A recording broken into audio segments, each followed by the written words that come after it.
เอาสบายดีพี่น้องมาฟังคำซ้ำเหนือมากินข้าวน้ำกันเด้อ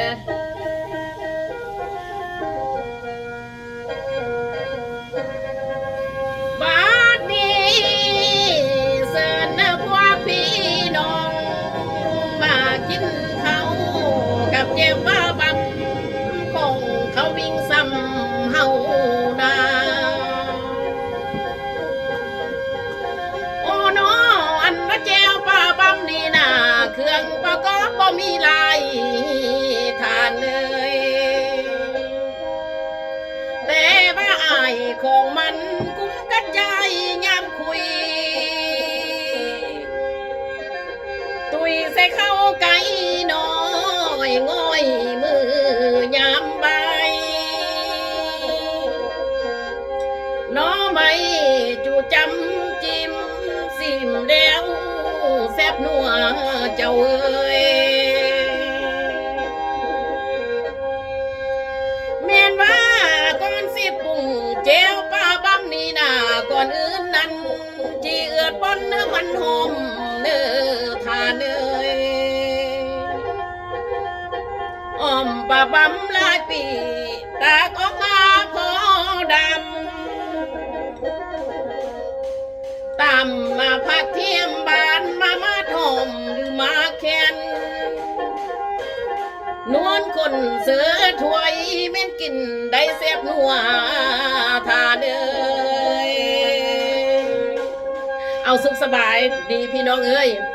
ว่าหลายยายห้างเนาะมากินข้าวนำกันมากินข้าวนำกันมากินข้าวนำกันเนาะกินกับแจ่วปลาบั้มเอ็มเฮ็ดเองเด้อข้าพเจ้าเฮ็ดเองมีสายผูซ้ำเอาใส่ถ้วยเนาะคือว่าเฮงเนาะถ้วยก็มีเนาะ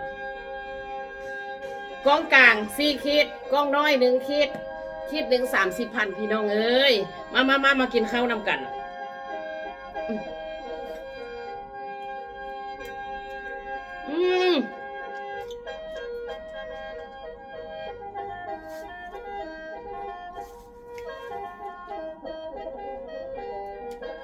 อะไร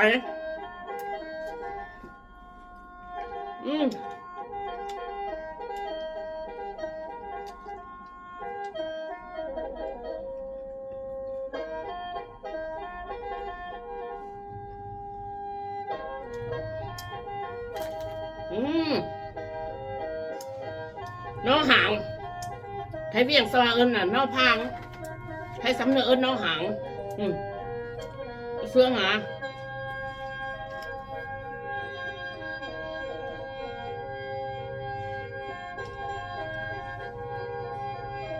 อะไร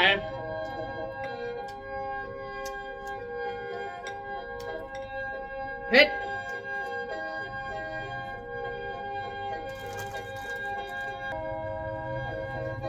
พี่น้องไอ้คือข้าพเจ้าขับไปจีเด่นเนาะแจ่ปลาบัมนี่ก้อนอื่นหมด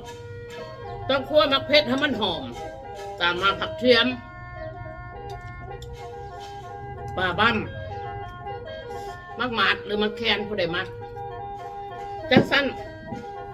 ก็สำคัญเพราะว่ามักเพชรป้นเขาต่ำแล้ว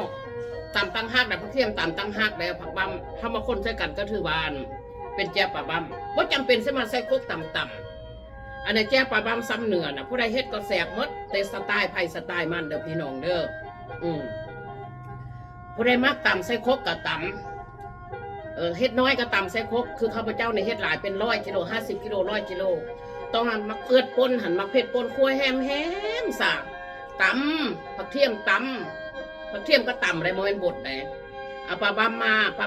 าว่ามันยุกระยะหันปลากระเดือตัดหัวออกเอาแต่ต้นหันบ่ให้มีหัวแล้วก็มาค้นใส่คนให้คนหวานเนาะเพราะจำเป็นเสียเอามาตำข้าพเจ้านี่ก็เฮ็ดแจ่ปลาบัมมาแต่หน่อยแต่อ่อนเนาะจนเฒ่าจนแก่นี่นะประสบการณ์ก็ถือว่าอันนี้ของเดิมของเดานะพี่น้องเนาะอันนี้4 ขีดขาย120,000นี่ขีด120,000ขาย30,000อันนี้เด้อพี่น้องเด้ออันนี้สมาเครื่องค่าไปนำนางพี่น้องเอ้ยขายขนาดวัสิบาเซียน1,000ไรเหง99,000กีบเด้อพี่น้องนี่